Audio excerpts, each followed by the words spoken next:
Hello, everyone, and welcome to a new little side podcast. It's not a side podcast, it's the same thing. It's only happening every week, but every other week, I will be doing like an educational talk. So we will call this Inclusion Starts Now Educational Talks. I don't know if there's anything more creative, you let me know.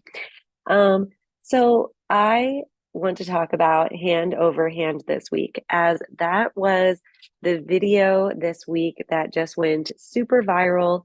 So many people had follow-up questions. So many people loved the example and wanted to use it in their schools of like, look at how this does not make sense. Like, why would this adult do it to another adult? Like you can see that it's not consensual. Um, the adult receiving hand over hand did not like it.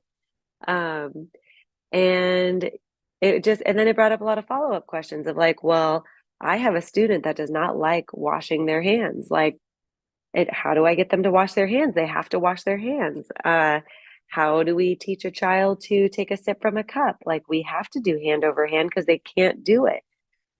Which is just, the comments that I got a lot. So we're going to break this down. First, I want to talk about why it's so important to, instead of doing hand over hand, is to do hand under hand. So that's pretty much what it sounds like. Hand over hand is when the educator or the adult is putting their hand on top of the child's hand and moving it. So that could be holding their hand with a pencil and writing with them. But well, in my opinion, that's for them. That's not independent. That's not them writing. That's not getting any data. None of that data is good. That is just a teacher writing while trying to have another child's hand on underneath theirs. It's not a thing. Um, the last hand over hand I saw while observing a classroom was a staff member getting kids to watercolor, and they were literally holding their hands and going water, paint, paper, water, paint, paper. And the child wasn't even looking at what they were doing. They were looking around. They were stimming with their other hand. They were not engaged with the activity.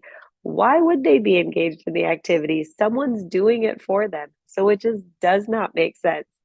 Um, so really the three things that hand over hand takes away from students is it doesn't let them consent to the activity. It doesn't teach them about self-advocacy, and it doesn't teach them independence. As I said, none of that is data that you can track. If you are putting your hand on top of the child's hand to write their name, you have no idea what they're capable of doing. Now, here's the argument I also get a lot, that if they're like asking for help, if they're trying to write and they're getting frustrated because they don't know how to make the right pencil grip with their hands, the thing that I think a lot about is sign language. When a kid, like, okay, so if you're going to sign I love you, which is your pinky finger up, your first finger up, and your thumb. And then the two middle fingers are down towards your palm. So that is the I love you American Sign Language sign. But if you try to teach it to little kids, they have a really hard time because they don't have all that like dexterity, if that's the right word, like of being able to control each finger. So sometimes you might need to help them and, maybe touch those two fingers that need to go down, gently push them down for them. But if they're sitting there fighting you, be gentle, like let go. don't don't fight it if they're not able to, like, give them time to think about what muscles they have to use to get those fingers down and separate it, because that's a different hand signal than what they're used to doing. So that is when people are like, well, what if they ask? What if it's something like I need to show them how their hands should be? If there is a way for the child to give you consent, that's fine, in my opinion. I know personally for me with my kids, if uh, if they need my help and my hands are over their hands, it's always very lightly. Like it's kind of nudging them in the right direction, but they always have the opportunity to move their hands. if that makes sense. You can't, if you're listening to this, you can't see me. So you are not watching me awkwardly trying to figure this out with my hands in front of me. Okay. So hand underhand gives the student the opportunity to engage in the activity. And that is what we want to see as educators. It doesn't matter if they're just going through the motions and getting through the day. We want to make sure that they're learning. And if you don't know if they're learning, then you don't have a way to communicate successfully with your student yet. And that's fine, but you cannot just bypass that step. It is so important to learn how they receive information and how they give information. I can't think of that word either. You guys, for anyone who is like new here, I am a mom of two small children. My mom brain, mom fog, whatever we want to call it, it's real. My vocabulary has decreased. But excuse me, you're here and I love it. Um, so hand under hand is all about like that they get to initiate, they get to pull away if they don't want to do it. I've also had people ask me, well, what if they keep pulling away? Okay, they're not interested in what you're trying to show them. Why are they pulling away? Is it a sensory thing? Are you trying to get them to use glue, even if they're not touching the glue? It doesn't matter if you don't think it's a big deal. The kid thinks it's a big deal. The student thinks it's a big deal. So you need to go from their perspective. I've had a student who didn't even want to touch a glue bottle because they did not like the feeling of glue. And so they associated the feeling of the sticky glue part with the bottle. And they were very afraid of the bottle. And my goal with that one student was for me to squeeze the glue stick and him just to have his fingers near my hands. And that was it for like a week until he got more used to it. And we would talk about the glue and it was a thing. It's a process. Um, and then advocacy. So that I hope, wait, I was saying initiating. I'm going to say that's more independence. What I just went about is hand under hand gives a lot of independence to the student. And again, that's where we want that data, you guys. That's where we want to track data. So if okay, I'm going back. I'm not even getting to self advocacy yet. We're going back to independence. Say you want to know if they can spell their name. Writing their name in highlighter and then hand over hand writing their name, even if they're looking, that's not them. That's not them writing their name. And I don't care how much, even I know that there are so many teachers out there that are like, no, but they love it. They want me to put their hand on their hand. Like they won't start until like whatever. Now we got to teach them not to because now they're too reliant on you. So there's really no winning here with hand over hand, hand under hand. Um, you want to know if they can write their name. Maybe you can do highlighter and see if they'll trace it. Maybe you can give them big like squares or something and have them write the letters in the squares. Maybe a thick black line. Maybe they'll look at their name and copy it onto another line. Maybe they will have flashcards or little letters of their name all mixed around and they have to spell it out the right way. And then maybe you glue it on or tape it or they glue it on. Who knows? There are so many ways to figure out if they know their name, know how to spell their name, give them their name and a word like cat and be like, where's your name? There are so many ways to test what information they know. But it really does boil down to how creative can we get? So what is the point of the activity we're trying to get them to do? So for example, let me go back to that painting. It was like a fun activity they were trying to do, but is that fun? That seemed like the para was stressed out because they felt like these kids all needed to watercolor before recess and the kids were not interested. So it was a waste of time, a waste of paper and paint. And I can promise you, as the observer, no child looked into it. And this is another place where people, like allow the kids to explore. Let the kids go paint water paper. Let them go paper, paint paper. Let them explore and do trial and error and not do it the right way. Let them get frustrated and be like, hey, do you need help? Sign help, which is your dominant signing hand will be in an A or like kind of like a thumbs up, but your thumb's not all the way up. It's like kind of touching the top of your finger. And then you put it on your other hand that is flat, and then you push everything up. Again, if you're listening to this, Thank you. Um, so maybe you're asking them to sign help, use their AAC device, however they ask for help. But this is like a whole beautiful process that you can do right now because I know you can. Okay, I'm getting too excited. Uh, Advocacy. So it's so important to teach kids how to advocate for themselves. And I don't want anybody to respond to this saying, no, my child is too disabled. They cannot advocate for themselves.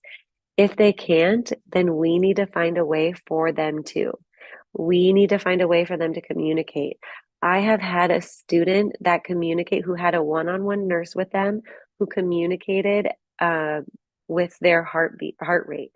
And yes, it wasn't them, making their heart rate go quicker, um, but it took them, that was like their internal body showing us that they were getting excited for something, um, that they were noticing that there was a change. And I mean, that's a very like different kind of case, but it's showing that we can get very creative and find ways for people with extensive support needs, um, to communicate in some way. Because now that we know that that heart rate going up means something, maybe we can give this student like some visuals, and maybe we can say like, are you excited? And keep connecting it to a visual. Keep connecting it to something on an AAC device. Connect it to a sign. Are you excited? Those are your middle fingers pointing kind of forward, and then they go in a circle motion on your chest.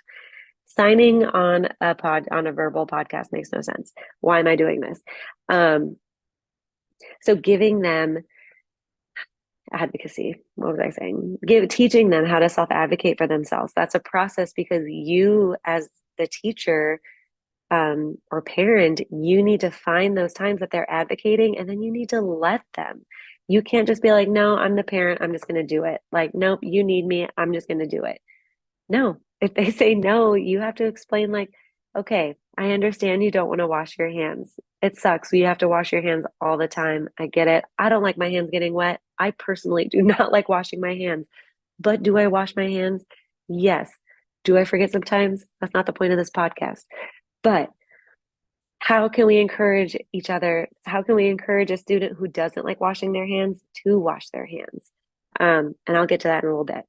And then lastly, consent. Hand under hand gives students the opportunity to pull away. So with a sensory item, maybe you're going to make like a Play-Doh into a ball.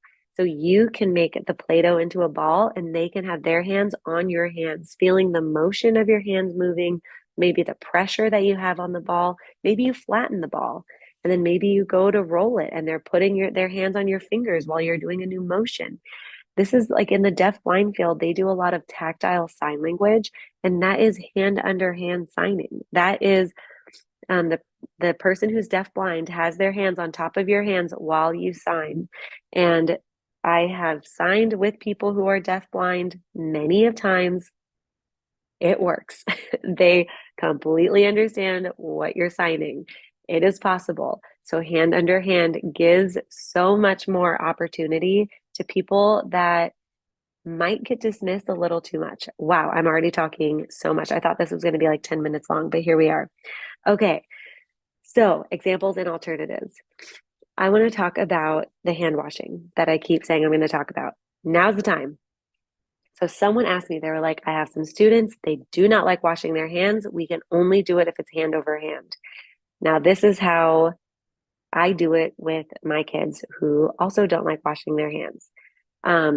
First, I model. So I show them how much I wash my hands. And it's kind of like when you're potty training little kids, if you have little kids, not in the classroom, I would not do this in the classroom, but when I was potty training my kids at home, a book that my partner and I read talked about making sure they saw us going potty. So they saw that it was something that we all do, like, and show them the process of like, I would say like, oh, you know what? I think I have to go potty. And I'd go to the toilet and I'd pee and I'd wipe and then I'd wash my hands. And it was the whole process. And they're usually still in the bathroom with me, but It was a whole process that they were watching me model for them.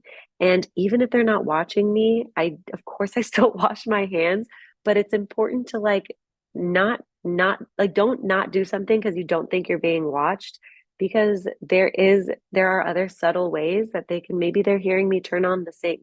Maybe they're smelling the soap on my hands once I'm done. Maybe they're feeling that my hands are still kind of wet once it's done. Um, so all of those things are really important, is that you need to model. So I want to talk about the examples of washing your hands and another example of teaching a child how to drink out of a cup. So washing hands, model. The cup one, um, modeling, but seeing what water cup they need to be independent.